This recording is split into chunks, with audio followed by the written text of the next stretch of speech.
내 부모를 공경하라.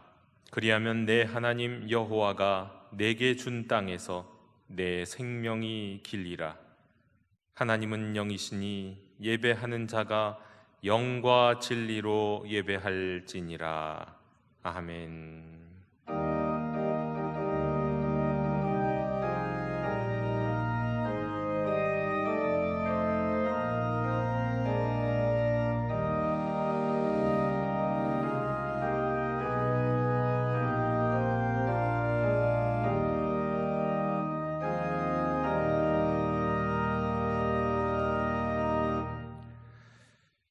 어머니처럼 부드럽고 또한 아버지처럼 강하신 성삼위일체 하나님께 영광을 돌립니다.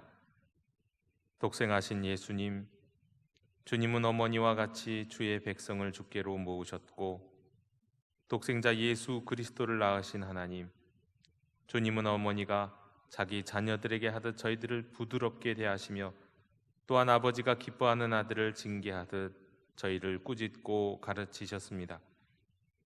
오늘도 성령님을 통하여 삼위일체 우리 주님의 사랑과 자비를 구하오니 새롭게 하옵시고, 슬픔에 잠긴 이들을 위로하시고 병중에 있는 이들을 간호하시며 말씀 안에서 순전한 젖을 먹여 주시옵소서.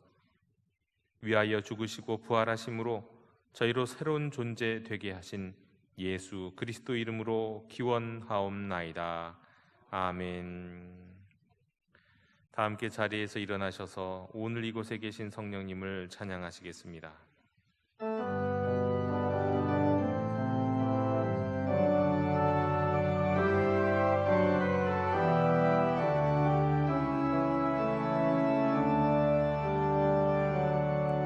오늘 이곳에 계신 성령님, 우리에게 말씀하시고 우릴 가르치소서.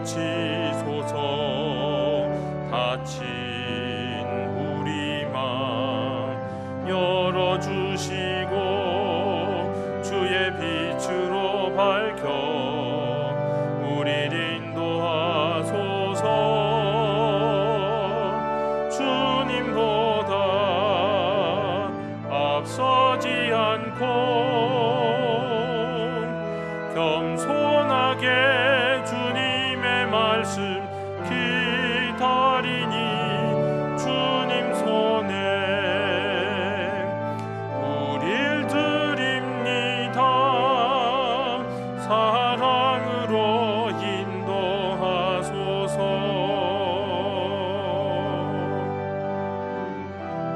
창조하신 모습 떠난 우리를 예수님 닮게 빚으소서.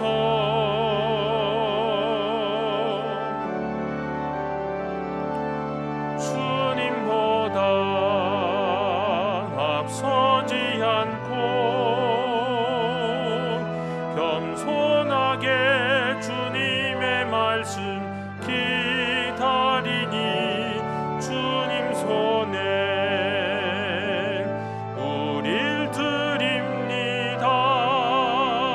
사랑으로 인도하소서. 사랑으로 말씀하소서.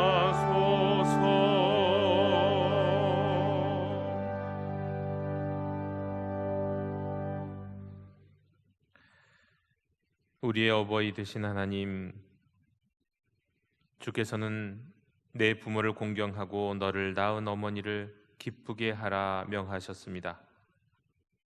그러나 저희들은 아버지의 뜻은 거역했었고 어머니의 마음은 아프게 하는 자녀로 살았습니다.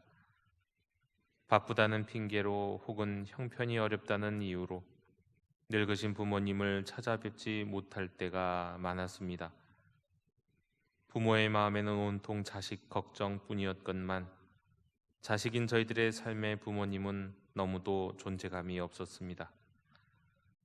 때로는 신앙생활과 사역을 핑계로 부모님께 드릴 의무를 다하지 않으며 고르반 주님을 위해 한 일로 대신하려 했습니다. 부모님의 마음을 섭섭하게 하고 부모님의 눈에서 눈물 흐르게 했던 저희들의 잘못 용서해 주옵소서. 이제부터는 내 부모를 공경하라는 십계명의 말씀을 힘써 실천하게 하옵소서. 혹 더 이상 부모가 없는 그런 상황이 있는 하나님의 자녀들에게는 하나님 아버지를 나의 부모로 더욱 공경할 수 있도록 인도해 주시옵소서. 주여 자비를 베풀어 주시옵소서.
너희는 옷을 찢지 말고 마음을 찢고 너희 하나님 여호와께로 돌아올지어다. 그는 은혜로우시며 자비로우시며 노하기를 더디하시며 인애가 크시사 뜻을 돌이켜 재앙을 내리지 아니하시나니. 아멘. 나는 전능하신 아버지 하나님 천지의 창조주를 믿습니다. 나는 그의 유일하신 아들 우리 주 예수 그리스도를 믿습니다. 그는 성령으로 잉태되어 동정녀 마리아에게서 나시고 본디오 빌라도에게 고난을 받아 십자가에 못 박혀 죽으시고 장사된 지 사흘 만에 죽은 자 가운데서 다시 살아나셨으며 하늘에 오르시어 전능하신 아버지 하나님 우편에 앉아 계시다가 거기로부터 살아있는 자와 죽은 자를 심판하러 오십니다. 나는 성령을 믿으며 거룩한 공교회와 성도의 교제와 죄를 용서받는 것과 몸의 부활과 영생을 믿습니다. 아멘.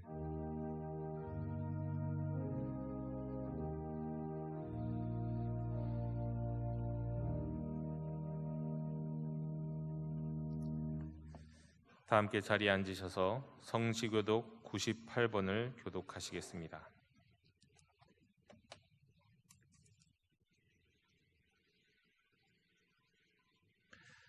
내 부모를 공경하라.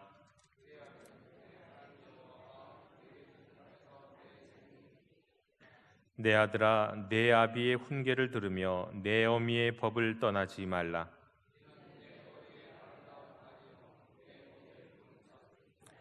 너를 낳은 아비에게 청종하고 내 늙은 어미를 경히 여기지 말지니라.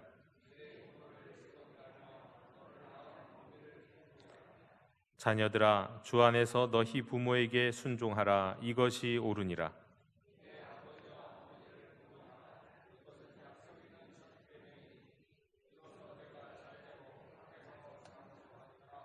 아멘.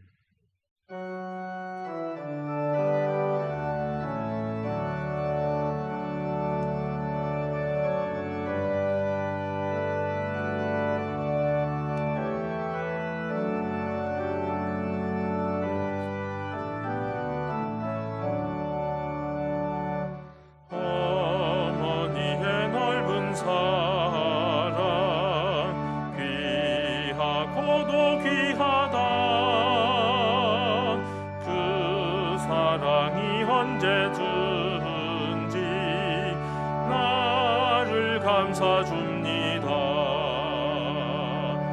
내가 울 때 어머니는 주께 기도드리고 내가 기뻐 웃을 때에 찬송 부르십니다.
구하옵니다.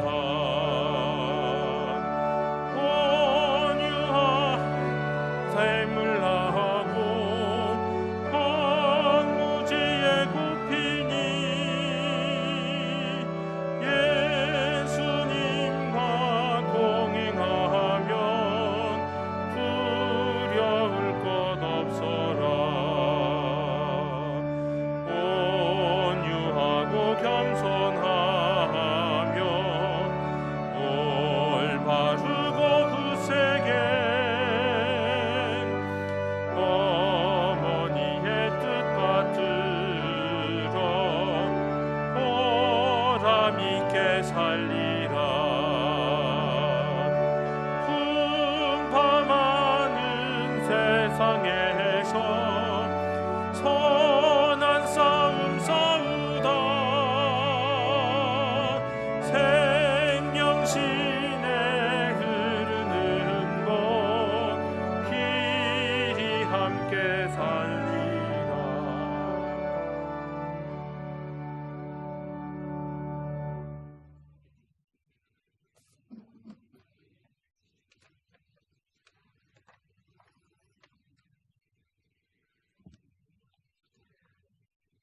전지전능하시고 살아계신 하나님 아버지, 깊으신 사랑과 능력을 찬양드리옵니다. 지난 한 주간 동안 세상에 나가 살 때 지켜주시고 인도하여 주시고 축복 내려주시고 역사하여 주심에 감사 또 감사드립니다. 하나님은 저에게 무한 사랑을 주시지만 연약한 우리는 세상에 지은 죄가 많습니다. 주님을 바라보며 주님을 우선으로 해야 하나 세상의 물질을 생각했고 돈을 더 중히 여겼으며 정치적으로 지역적으로 이념이 다른 일을 미워하였고 가정에 주님을 중심에 두는 생활을 못했음을 회개드리오니 용서하여 주시옵소서. 또 육신의 고통을 받는 교우들이 있습니다. 병마와 싸우는 교우 씻은 듯이 낫게 주시옵소서. 어려운 시국으로 인해 물질적으로 어려움에 처한 교우들 굽어 살피셔서 물질의 축복을 내려주시옵소서. 코로나 병마가 장기화되는 즈음에 신앙의 중심을 세워주시고 교회 예배를 통한 축복과 가정 예배 및 말씀 묵상으로 코로나 시대의 신앙이 굳게 서게 하여 주시옵소서. 힘든 가운데도 주님께 드리는 주일학교 예배도 주님께서 함께 하시고 교회 예배는 물론 비대면 말씀과 예배에도 주님께서 임재하셔서 축복과 은혜의 시간이 넘치게 하여 주시옵소서. 오늘 예배를 위하여 봉사하는 예배위원, 영도 앙상블, 헌금위원들 축복해 주시고 또한 말씀 전하시는 박경원 목사님 생명의 말씀을 듣게 하시고 성도들한테는 신앙의 표본이 되는 소중한 귀를 열어주시옵소서. 예배의 시작과 끝을 온전히 주께 드립니다. 홀로 영광 받으시옵소서. 이 모든 말씀 예수님 이름으로 기도드립니다. 아멘.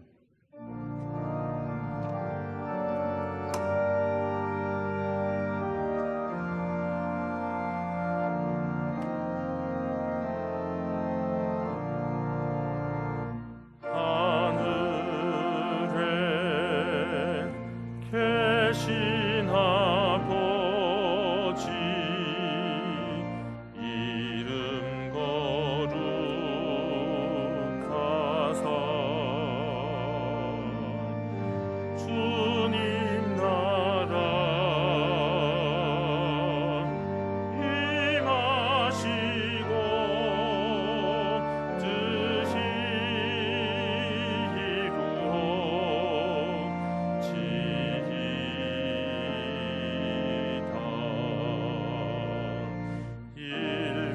일용할 양식 주시고 우리들의 큰 죄 다 용서하옵시고 또 시험에 들게 마시고 악에서 구원하소서.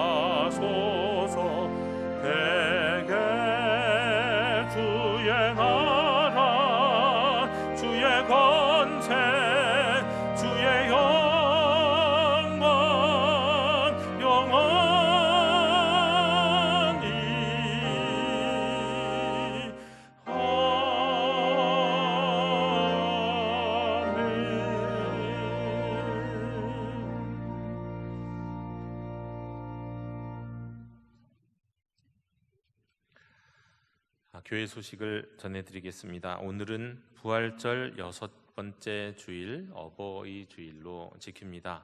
우리 어버이 주일에 우리 카네이션 꽃을 드릴 때 직접 꽂아 드리지 못하고 또 그냥 어떻게 보면 선물 드리듯이 드릴 수밖에 없는 이런 코로나 상황이 속히 지나갔으면 좋겠고, 또 우리 어르신들, 우리 영독의 모든 어르신들이 특별히 영육간에 강건하시기를 간절히 원합니다.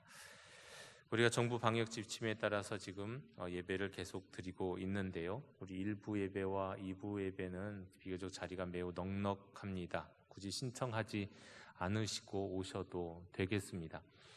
그리고 이제는 코로나가 이제 끝날 것을 생각하면서 그동안 방역 때문에, 코로나에 대한 걱정 때문에 예배당에 찾아오지 못한 우리 온라인으로 예배 드리시는 분들이 계시다고 한다면, 이제는 예배당을 찾는 일에도 좀 힘써 주시면 좋겠습니다. 충분한 공간이 있습니다. 시내에 나가보면, 가게에 가보면 우리 교회보다 한 10배에서 한 20배는 더 가까운 곳에서 많은 사람들이 모여 있어도 별 문제가 없는 것을 보게 되는데, 우리가 예배드리는 이 자리 훨씬 더 넉넉한 자리가 있으니까 우리 온라인으로 예배드리는 이제 형제 자매님들 예배당을 찾아주십시오. 너무 오랫동안 내가 예배당에서 떨어져 있었다라고 생각하시는 분들은 특별히 1부 예배와 2부 예배를 찾아주시고, 3부 예배도 혹시 신청을 못했다 하더라도 걱정하지 마시고 예배당에 오셔서 예배를 드리실 수 있는, 적어도 이제는 한 달에 한 번은 내가 예배당에서 예배를 꼭 드리겠다, 이런 마음의 작정도 하시면서 이제 예배당에서 예배드리는 훈련을 다시 한번 시작하는 우리 영도 가족들이 다 되셨으면 좋겠습니다. 오늘 3부 예배 후에 재직회 있습니다. 다음 주일은 우리가 스승의 주일로 지키겠습니다. 수요일에 셀리더 인턴 교육 있습니다. 우리 5월 한 달 동안 믿음의 가정 세우기, 우리 특별히 가정의 달이기 때문에 하나님이 기뻐하시는 믿음의 가정을 세우기 위해서 가정 예배에 힘써 주셨으면 좋겠습니다. 또 한동안 가정 예배를 잊고 살았던 가정들, 부부가 드려도 좋고, 혹시 우리 집안에서는 나 혼자만 예배 드린다 하더라도 가정 예배를 드리면서 우리 가정이 구원받고 가정이 교회 될 수 있도록 힘쓰시는 우리 영도 가족 되시면 좋겠습니다. 이번 주에 성경 통독하신 분은 우리 서점숙 권사님, 양재범 집사님, 김애순 권사님, 함정윤 교우님입니다. 축하드립니다. 이교구, 이셀, 김오뉴 우리 교우님 등남하셨습니다. 축하드립니다. 이것으로 공동체 소식을 모두 전해드렸습니다. 이제 다 함께 자리에서 일어나셔서 말씀을 위한 찬송을 부르시겠습니다.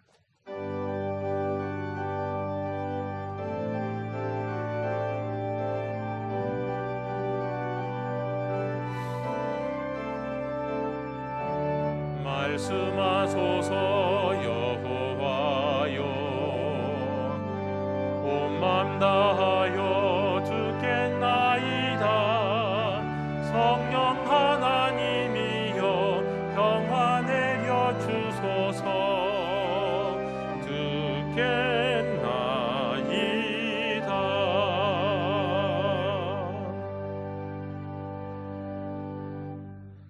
오늘 우리에게 주신 하나님의 말씀은 잠언 4장 20절로 27절의 말씀입니다. 하나님의 말씀을 경청하십시오. 내 아들아, 내 말에 주의하며 내가 말하는 것에 내 귀를 기울이라. 그것을 내 눈에서 떠나게 하지 말며 내 마음속에 지키라. 그것은 얻는 자에게 생명이 되며 그의 온 육체의 건강이 됨이니라. 모든 지킬 만한 것 중에 더욱 내 마음을 지키라. 생명의 근원이 이에서 남이니라. 구부러진 말을 내 입에서 버리며 비뚤어진 말을 내 입술에서 멀리하라. 내 눈은 바로 보며 내 눈꺼풀은 내 앞을 곧게 살펴 내 발이 행할 길을 평탄하게 하며 내 모든 길을 든든하게 하라. 좌로나 우로나 치우치지 말고 내 발을 악에서 떠나게 하라. 아멘. 자리에 앉으시겠습니다.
아멘. 주님의 평화를 빕니다. 5월은 가정의 달입니다. 그리고 오늘은 그 가정의 기둥이요 또 버팀목인 어머니와 아버지를 또 기념하고 축복하는 그런 주일입니다. 기둥이다, 버팀목이다. 정말 부모는 가정의 기둥이고 버팀목입니다. 일상적일 때는 모든 것을 받쳐주는 기둥이요, 또 위기의 때는 무너지지 않도록 받쳐주는 버팀목입니다. 기둥일 때는 지붕을 붙잡아 주기 때문에 비를 맞지 않도록 해주고요, 또 벽을 세울 수 있도록 해서 한기와 온기, 열기를 다 막아주죠. 또 혹 있을지 모르는 바깥 세상으로부터 아늑하게 지낼 수 있는 것도 다 기둥이 있기 때문입니다. 또 위기의 때는요, 무너질지도 모르는 지붕과 같은 그 기울어지는 집을 버텨주어서 그 가정 안에 가족들을 보호하고 살려주는 버팀목입니다. 철없는 자식이 꼭 한 번 하는 말, 한 번 정도 하게 되는 말, 아버지, 어머니 저를 위해서 해준 게 뭡니까? 뭐 이런 얘기 한 번 정도는 할 수 있는데 정말 철없는 자식입니다. 그렇게 말하기도 하지만 이 기둥으로 버텨준 것만으로도 부모님은 할 일을 다 하셨다, 큰 일을 했다, 이렇게 말씀드릴 수 있겠습니다. 제가 부교육자일 때 첫 주례를 서게 됐습니다. 이제 신랑 신부를 위해서 주례를 서야 되는데 처음으로 결혼 주례를 서다 보니까 굉장히 고민이 많았습니다. 주례를 준비하면서 뭘 얘기해야 되나, 무슨 이야기를 해야 되나, 이제 기대를 가지고 행복한 결혼을 시작하려고 하는데 어떤 이야기로 축복을 할까? 그런데요, 이게 축복이 아니라 자꾸 비장한 말이 자꾸 떠올랐습니다. 그러니까 주례 첫 권면으로 비장한 이야기인데요, 다른 게 아니라 바로 이 문장이었습니다. 결혼은 사수하는 겁니다. 그 문장이 자꾸 떠오르더라고요. 결혼하면 이제 두 사람이 행복하게 살려고 꿈에 부풀어 갖고 시작하는 건데, 이게 살다 보면 그게 아니지 않습니까? 마음에 안 드는 일 투성이고 생각하지 못했던 힘든 일의 연속이고, 이게 두 사람만의 문제가 아닙니다. 뭐 예를 들어서 서로 말이 안 통하고 막 심지어는 뭐 외도까지 하고 또 뭐 종교 문제 있을 수 있는, 뭐 이게 두 사람의 문제일 수도 있는데 이걸 넘어갔고 여기다가 바깥에서 오는 문제들, 직장 문제, 경제적인 문제, 가정 문제, 양가 가정의 문제, 이것들이 다 복합적으로 첩첩산중, 이제 한 문제 끝났으면 이제 됐겠다 싶으니까 또 다른 문제가 계속해서 이어지지 않습니까? 때문에 이 죽기를 각오하고 고지를 사서는 심정으로 이 사수하는 게 가정이고 결혼이다 싶었습니다. 정말 생명의 위협이 아니라고 한다면 뭐 그런 예외가 있을 수도 있겠지만 그 정도 각오로 지키는 게 이 가정이다. 그런데 가만히 보니까 이미 많은 우리의 부모님들이 그렇게 가정을 지키셨더라고요. 기둥으로 버팀목으로 말이죠. 감사합니다. 성경에서는 근데 오늘 말씀해 보니까 이렇게 가정을 지키는 것만큼이나, 아니 사실은 가정을 지키는 그 이상으로 철저히 지켜야 하는 것에 대해서 오늘 말씀하고 계십니다. 잠언 4장 23절에서 특별히 이렇게 말씀하시는데요, 모든 지킬 만한 것 중에 더욱 내 마음을 지켜라. 뭐 가정을 지키는 것도 아마 모든 지킬 만한 것 중에 들어갈 겁니다. 한데 무엇보다도 성경에서요, 어떤 한마디로 이거 지켜라 라고 하는 말씀은 거의 유일무이합니다. 뭐 율법에 속한 안식일, 절기, 계명, 명령 지켜라, 물론 이런 말씀은 많죠. 근데 여기서 지키다는 거는 순종하라, 준수하라, 뭐 그런 뜻인데 다른 뜻의 지키라죠. 마음을 지키라는 건 마음을 보호하라라는 뜻 아닙니까? 그러니까 주님이 우리에게 내가 너를 지키겠다, 보호하시겠다는 말씀은 성경에 가득한데요, 우리에게 이거 지켜라고 하는 말씀은 거의 없는데 바로 이 마음을 지켜라고 말씀합니다. 마음의 파수꾼이 돼서 마음을 지키고 보호하라, 이렇게 말씀하시는 거죠. 뿐만 아니라 신약 성경에는 이 직접적이진 않아도요, 신약 성경에도 마음을 지키는 것과 관련된 이 사도의 권면들, 주님의 말씀들이 또 아주 많이 있습니다. 자, 왜 하나님은 우리에게 특히 잠언을, 오늘 말씀이 잠언을 통해서 무엇보다도 마음을 지켜라 라고 말씀을 하실까요?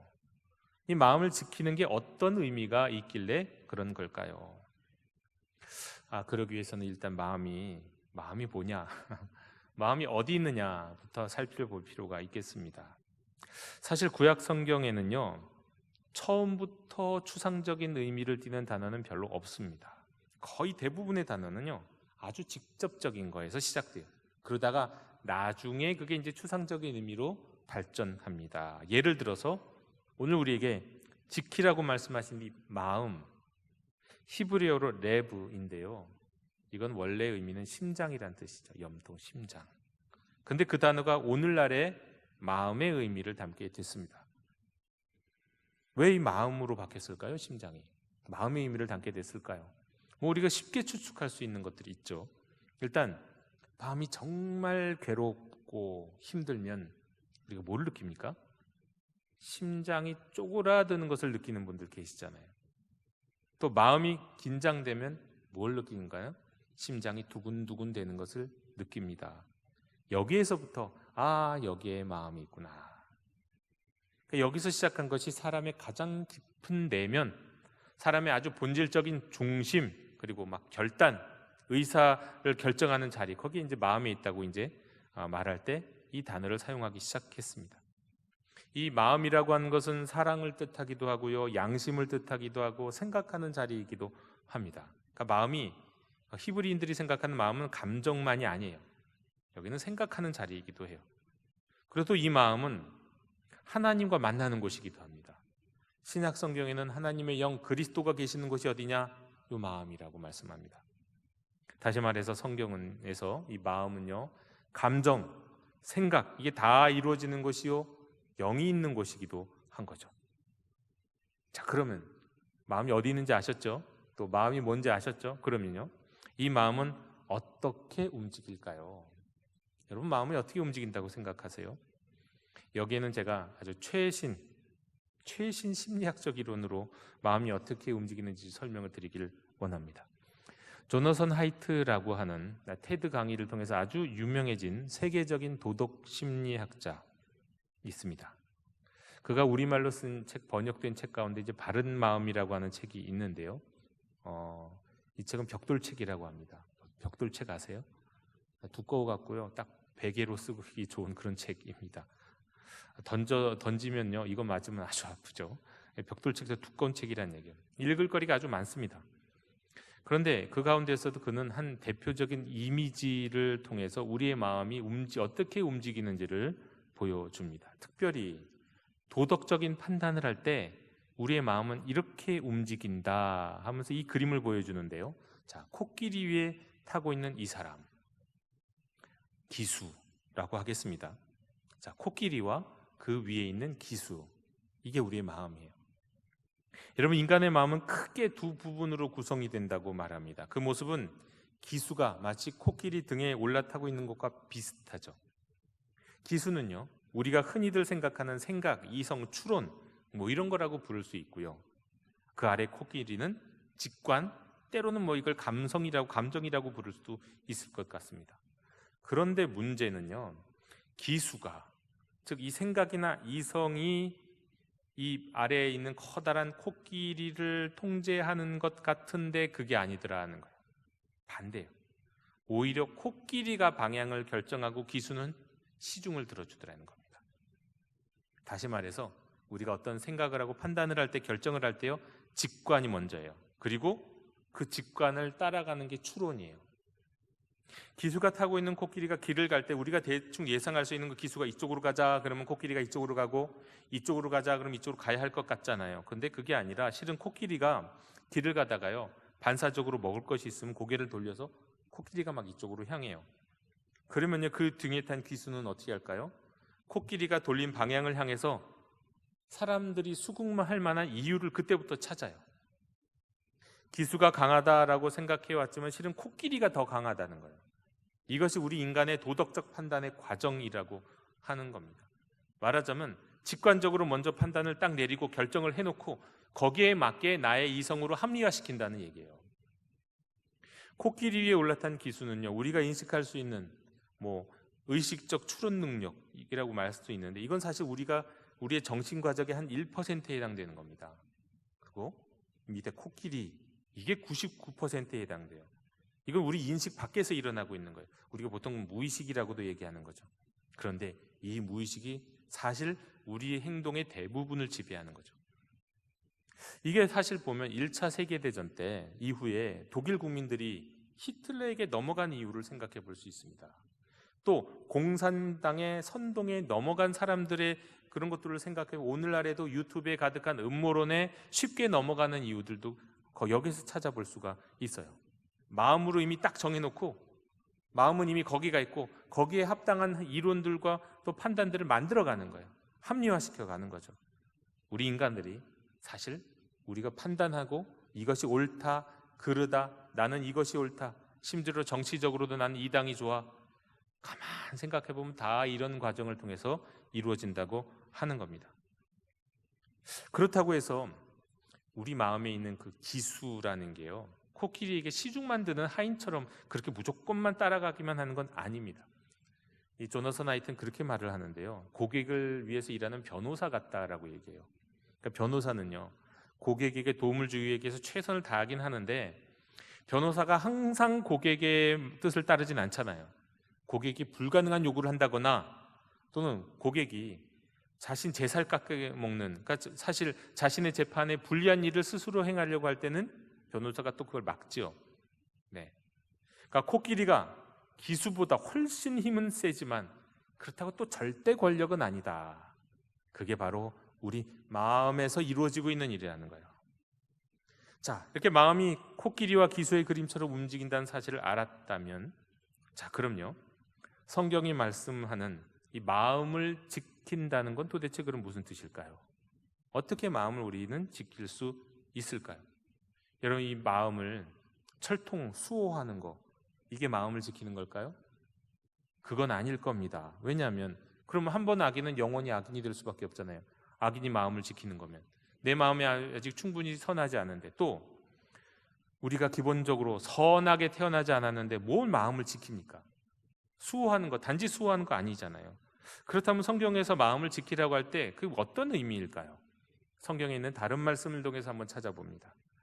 일단 성경에 따르면 마음은 다음과 같은 일을 할 때 가장 바람직하다고 말씀합니다. 신명기 4장 9절의 말씀에 오직 너는 스스로 삼가며 내 마음을 힘써 지켜라. 그리하여 내가 눈으로 본 그 일을 잊어버리지 말라. 내가 생존하는 날 동안에 그 일들이 내 마음에서 떠나지 않도록 조심하라. 여기서 마음은 무엇을 해야 하는 자리입니까? 이스라엘 백성들이 40년 동안 광야에서 주님이 보여주시고 먹여주셨던 그 모든 기억들을, 눈으로 본 것들을 잊지 않는 곳, 기억하는 곳이 마음이라고 말씀해요.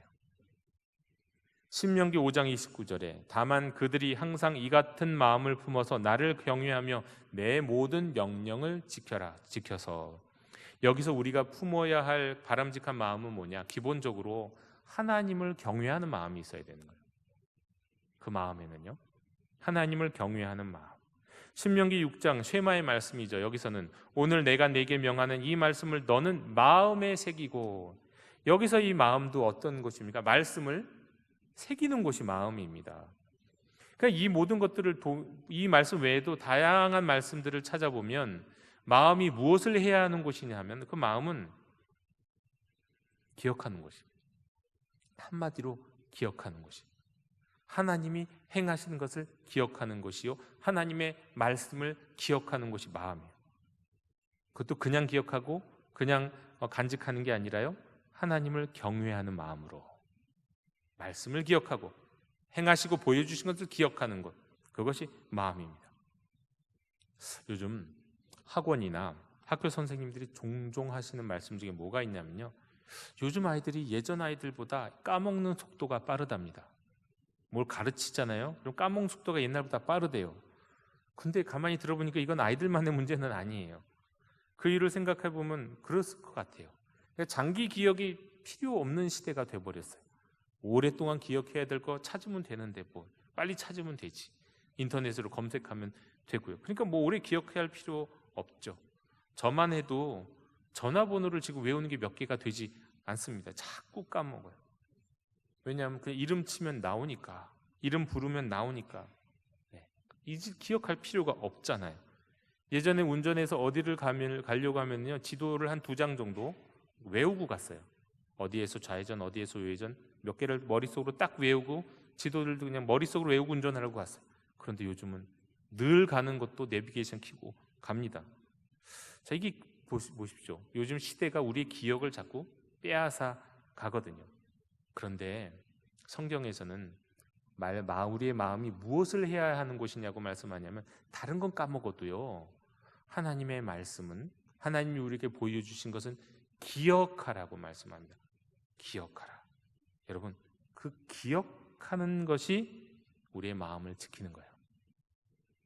기억하는 게 성경에서 가장 깊은 내면이요 결단과 결정의 자리는 그 마음이 해야 할 가장 최우선의 일이 뭐냐? 하나님의 말씀을 기억하는 것.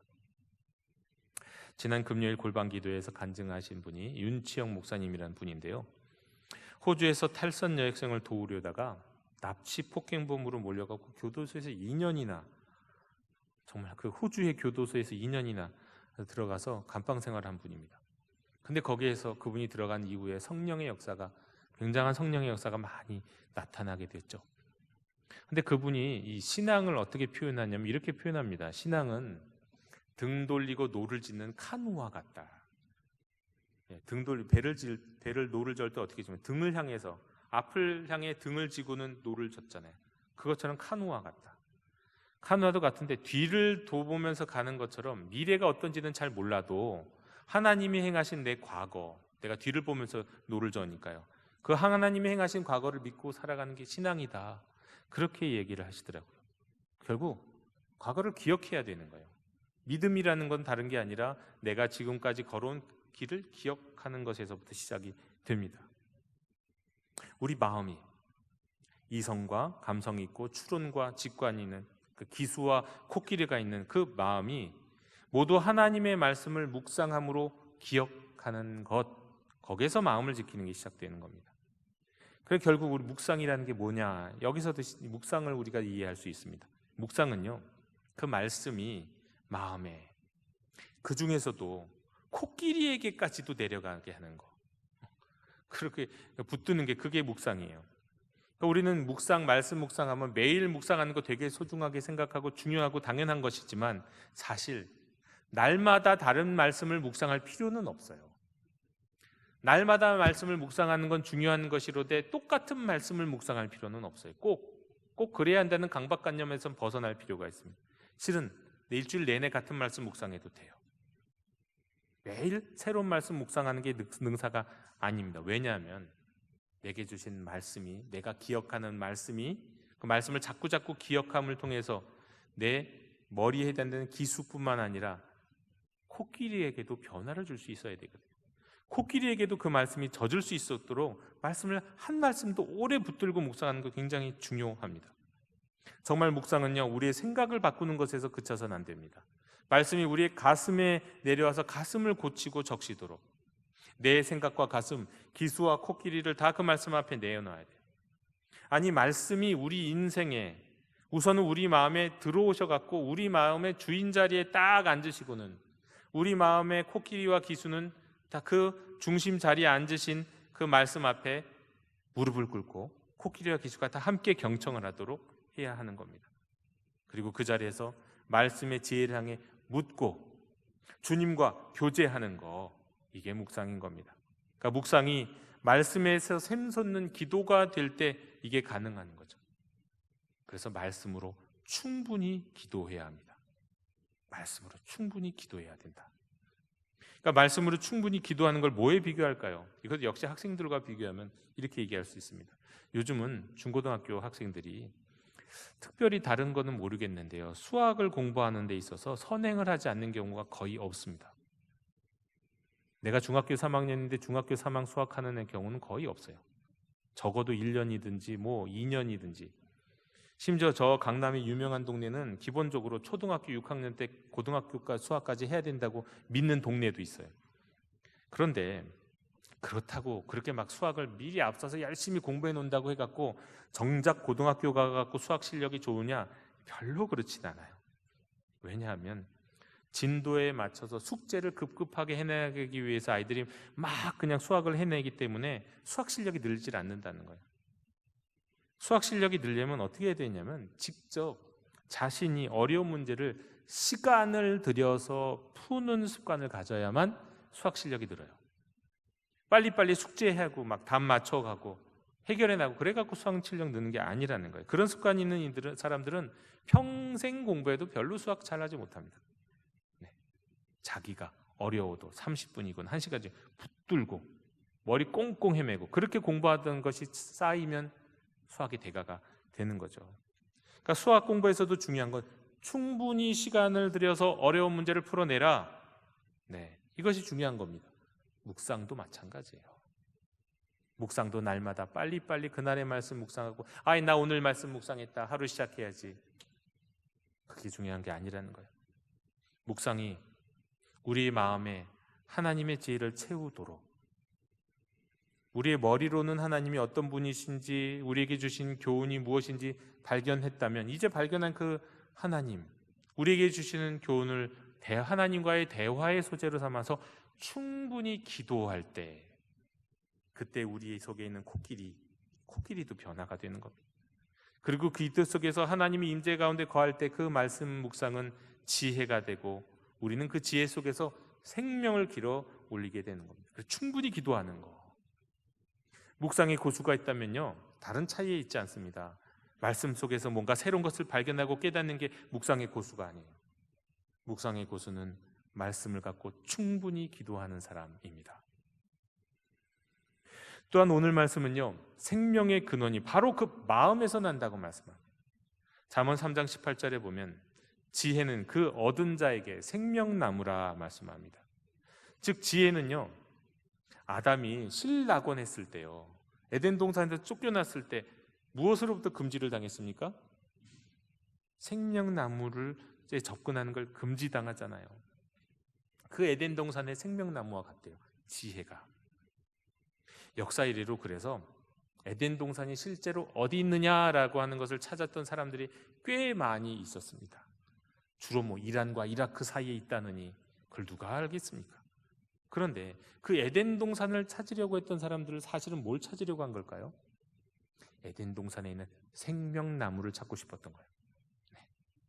생명나무. 왜냐하면 에덴 동산이 아쉬운 건 사실 다른 게 아쉬운 게 아니에요. 거기에 있는 생명나무의 열매를 따먹으면 내가 영생을 할 수 있으니까. 그러니까 그게 아쉬워서 에덴 동산을 찾는 거잖아요. 그런데 바로 그 생명나무를 찾는 길이 잠언은 뭐라고 말씀하시냐면 지혜를 얻는 것을 통해 가능하다. 그리고 그 지혜를 얻은 마음이 바로 생명의 근원이다라고 말씀을 하는 겁니다. 생명의 근원이 바로 지혜가 가득 찬 마음에서 오는 것이다. 잠언 3장 19절에 따르면 지혜는요 하나님이 창조하실 때부터 함께 했던 거예요. 여기서 우리가 알 수 있는 게 뭐냐면 이것이 후대에 성경을 이해하는 데 아주 중요한 관점입니다. 이 지혜는 바로 예수 그리스도이기도 한 거예요. 예수 그리스도가 지혜의 모델이고 원형이신 거예요. 여러분 하나님이 창조하실 때 그 창조하실 때 함께 했던 분이 누구예요? 성부 하나님이 온 세상을 창조하실 때 함께 하셨던 분은 성자 예수님이시잖아요. 바로 지혜가 예수님이신 거예요. 곧 예수님은요 말씀이시고요 예수님은 지혜입니다. 예수님이 실제로 그러셨잖아요. 나는 부활이요 생명이니 그러셨잖아요. 부활이요 생명이니. 즉 지혜요 말씀이신 겁니다. 따라서 우리는 말씀 묵상을 통해서 말씀에서 샘솟는 기도를 드림으로 인해서 그 지혜의 근본이신 예수님 그분을 통해 그분으로부터 생명을 끌어올릴 수 있는 겁니다. 여러분 가정을 지킨다 하면 제가 늘 떠오르는 분이 계십니다. 작년에 돌아가신 저희 처외할머니 제가 자주 말씀을 드렸는데요. 결국 100세를 넘기시고 돌아가실 때 제가 장례를 인도해 드렸습니다. 그런데 제가 결혼을 하고는 매년, 한때는 뭐 매주 찾아간 적도 있었고요. 아주 자주 찾아가서 할머님과 함께 예배를 드렸던 그런 할머님이신데, 제가 가면 꼭 이제 그 처 외할머님이 늘 하시던 말씀이, 자주 하시던 얘기가 6.25 때 얘기를 자주 하시고 일제시대 얘기를 자주 하세요. 특별히 이제 처 외할아버지와 온 가족을 살렸던 이야기를 종종 하셨습니다. 6.25가 일어났던 당시 처 외할아버지는 서울대 병원의 의사셨어요. 근데 서울이 순식간에 점령이 됐잖아요. 사실 그때 많은 그 병원에 있던 많은 사람들이 북한 북괴군에 의해서 학살이 됐습니다. 자기들이 거기 자리를 차지하려고 거기 있던 우리 남한의 군대 군인들이나 또 일반 환자까지 다 총으로 쏴 죽였어요. 1000명 이상이 죽었대요. 어쩔 수 없이 그러나 이제 의사들은 서울대병원에서 북괴군을 치료하는 부역에 동원될 수밖에 없었죠. 그러다 이제 전황이 역전이 돼갖고 남쪽에서 북쪽으로 치고 올라갔습니다. 서울 수복이 얼마 남지 않았습니다.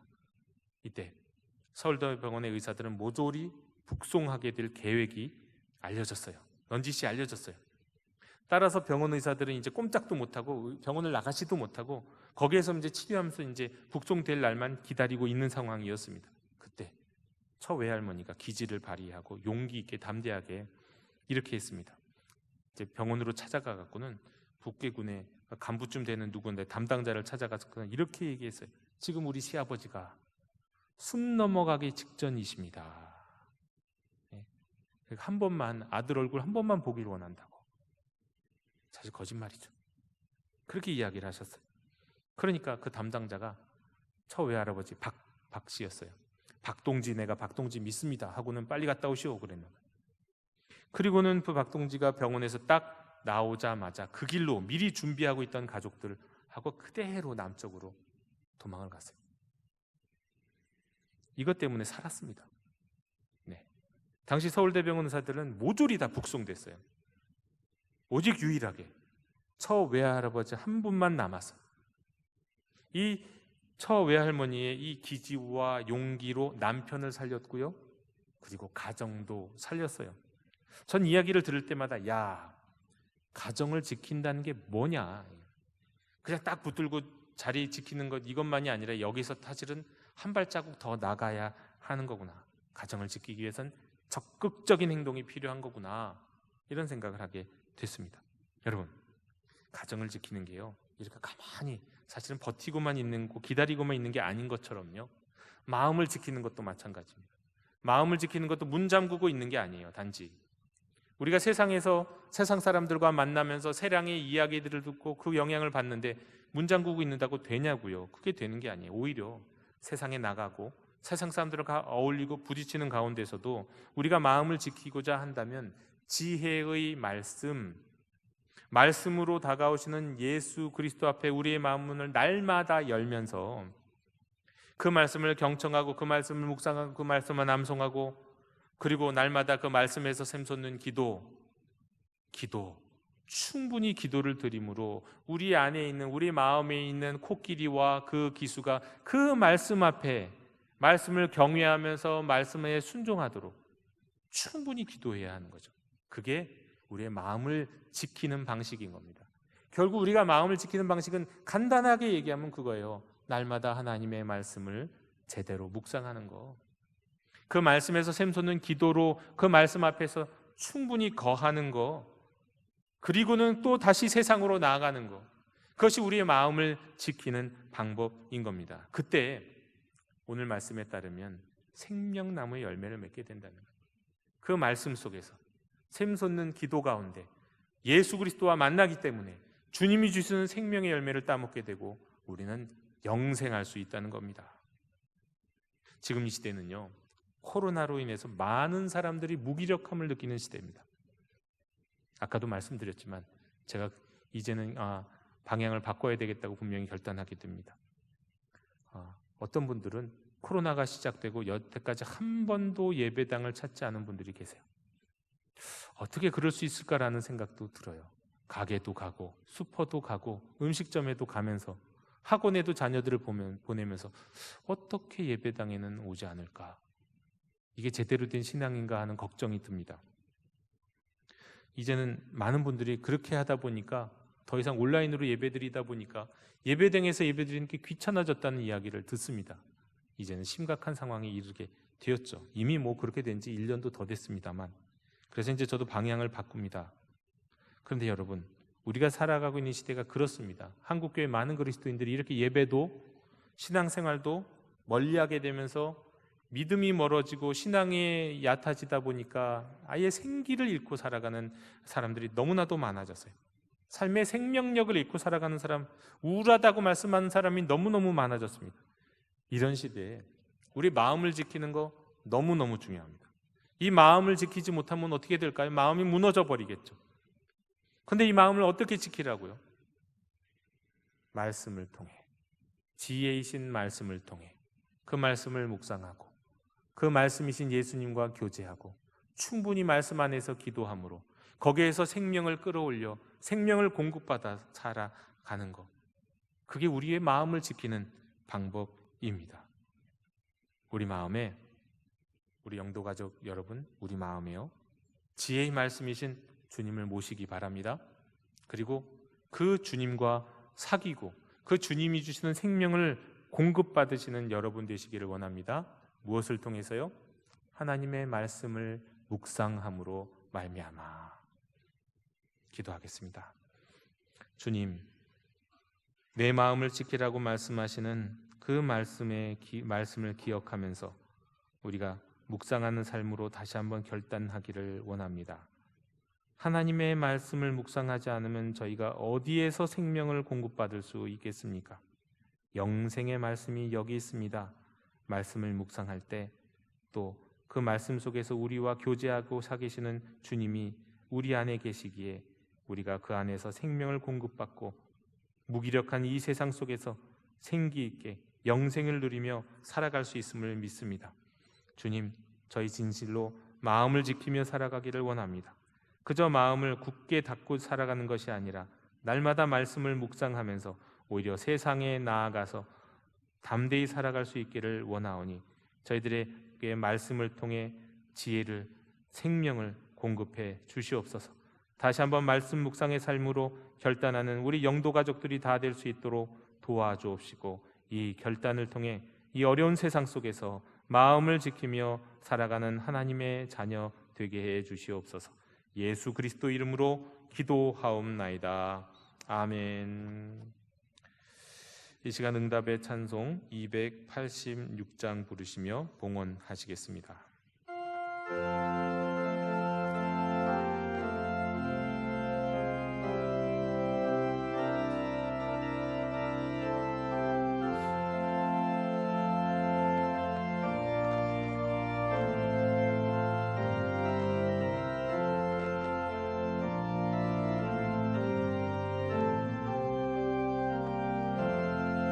주 예수님 내 맘에 오사 날 붙들어 주시고 내 마음에 새 힘을 주사 늘 기쁘게 나소서. 사랑의 주 내 마음속에 찾아오사 내 모든 죄 사하시고 내 상한 맘 고치소서. 주 예수님 내 맘에 오사 내 소원 다하시고 내 무거운 짐 맡아주사 참 평안을 주소서. 사랑의 주 내 마음속에 찾아오사 내 모든 죄 사하시고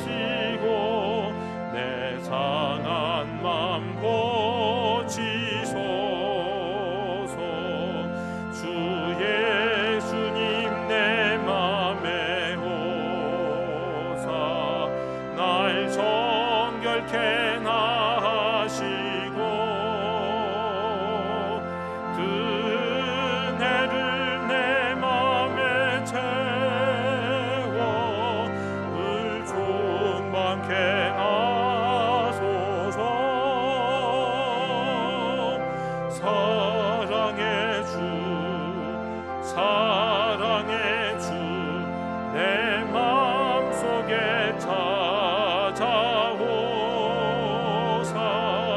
내 모든 죄 사하시고 내 상한 맘 고치소서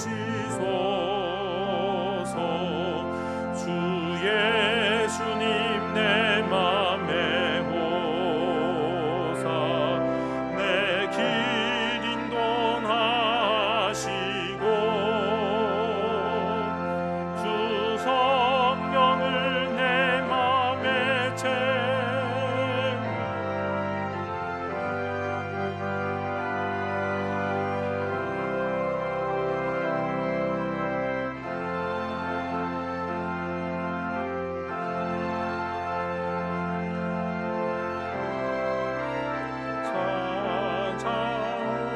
찾아오사 내 모든 죄 사하시고 내 상한 맘 고치소서.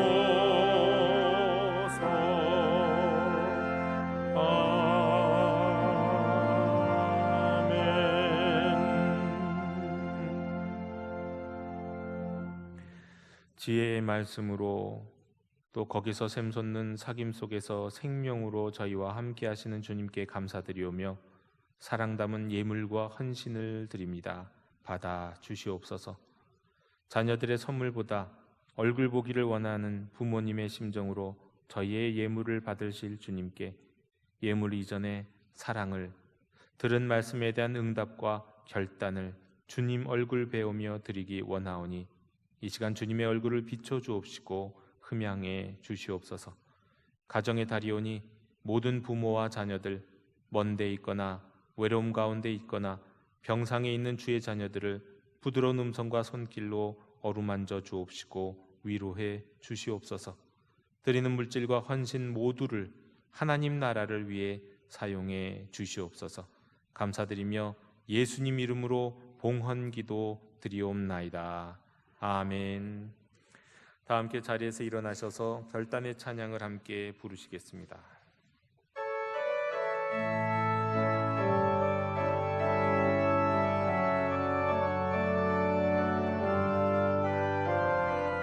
교회여 일어나라 주께서 부르시니 두려움과 실패 내려놓고 교회여 일어나라 교회여 일어나라 주께서 보내시니 우릴 부르신 삶의 자리에서 교회여 일어나라 우린 세상의 빛 하나님의 편지 주의 교회를 통해 세상이 주를 버리라 일어나라 아버지 사랑으로 아버지 능력으로 서로 하나 되어 그 빛을 비추라 노래하라 아버지의 사랑을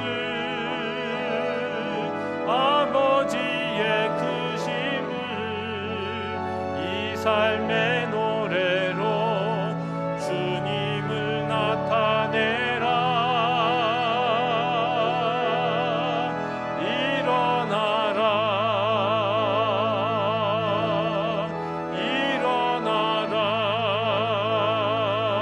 일어나라 일어나라